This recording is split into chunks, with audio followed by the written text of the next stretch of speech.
دیا جا رہا ہے تو آج بھی ہو رہا ہے۔ دعوت و تبلیغ کا کام مفید ترین کاموں میں سے ایک کام ہے۔ 100 دفعہ مانیں گے اور 100 دفعہ کہیں گے کہ جس کو موقع ہے وہ ضرور جائے، مگر ایک دفعہ بھی یہ بات نہیں مانیں گے کہ یہ جہاد ہے، یہ جہاد کی آیتیں اور حدیثیں اس پر صادق ہیں۔ ایک دفعہ بھی یہ بات نہیں مانیں گے کہ یہ صحابہ اور انبیاء یہی کرتے تھے، بالکل غلط بات ہے۔ صحابہ اور انبیاء اگر یہی کرتے تھے تو پھر مدرسے والوں کو بھی کہنے دو کہ انبیاء یہی کرتے تھے، اور خانقاہ والوں کو بھی کہنے دو کہ انبیاء یہی کرتے تھے۔ سارے مسلمان جو بھی کام کریں وہ سارا نبی کرتے تھے، یہ کوئی بات ہے؟ سب صحیح کام ہے، تم جو کام کر رہے ہو وہ بھی صحیح ہے، قرآن و حدیث سے ثابت ہے۔ اگر یہ کہنا کہ انبیاء اور صحابہ یہی کرتے تھے، اسی طرح کرتے تھے، اسی طرح تو مولانا الیاس صاحب کے ابا نہیں کرتے تھے۔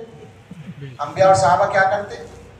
یہ تو طریقہ ایک بعد میں آیا ہے۔ ضرور جاؤ، ضرور کرو، مگر آدمی بن کر کرو۔ کوئی ضروری نہیں ہے کہ جو کام کرو اسے سب سے بڑا ہی ثابت کر کے کرو، دین کے سارے کام ہیں۔ اسی طرح سے مدرسوں والے یا خانقاہوں والے وہ بھی سمجھ لیں اچھی طرح سے کہ یہ کوئی بھی دعویٰ نہ کرے۔ غیر مسلموں میں تبلیغ کا کام کرنے والے، آج کل ایک طریقہ ہے، بعض لوگوں نے یہ دعوے کر رکھے ہیں کہ سب سے بڑا کام وہی ہے۔ عجیب مصیبت یہ ہے کہ جب تک اپنے کام کو سب سے بڑا نہ کہیں کام نہیں ہوتا۔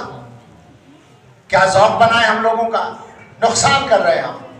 میں جوش میں نہیں بول رہا ہوں، غصے میں نہیں بول رہا ہوں، کسی کے خلاف نہیں بول رہا ہوں۔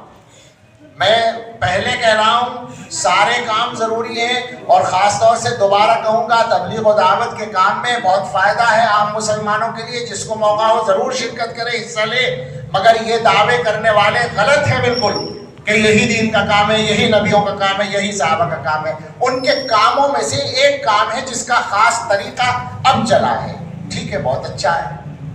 تعلیم بھی ایک کام ہے نبی صلی اللہ علیہ وسلم کے کاموں میں سے۔ مدرسوں کی شکل بعد میں بنی ہے، تبلیغ و دعوت سے تو بہت پرانی ہے، اس تبلیغی جماعت کے کام سے تو بہت پرانی ہے مدرسوں کی شکل۔ لیکن یہ نہیں کہہ سکتے کہ پیغمبر علیہ السلام نے اسی طرح کام کیا، نہیں کہہ سکتے۔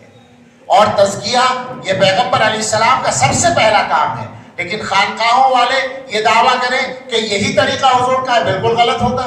حالانکہ یہ مدرسوں سے بھی پرانا ہے، یہ دور تابعین میں شروع ہو چکا ہے، مگر یہ کہیں کہ پیغمبر یہی کرتے تھے، یہ دعویٰ کرنا غلط ہوگا۔ سب سے گزارش ہے کہ اچھی طرح سمجھ لیں دین نہ ہمارے ہاتھ میں ہے، نہ ہمارے بزرگوں کے ہاتھ میں ہے۔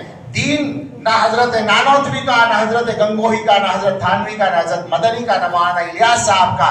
دین اگر ہے تو وہ حضرت محمد الرسول اللہ صلی اللہ علیہ وسلم کا ہے، دین اللہ کا ہے، اور اللہ کے نبی کے صحابہ نے اس کو حضور سے لیا ہے۔ ان کے طریقے پر، سنت کے طریقے کے مطابق جو دین کو اختیار کرے گا وہ دیندار کہلائے گا، ورنہ وہ سب اپنی باتیں ہو جائیں گی۔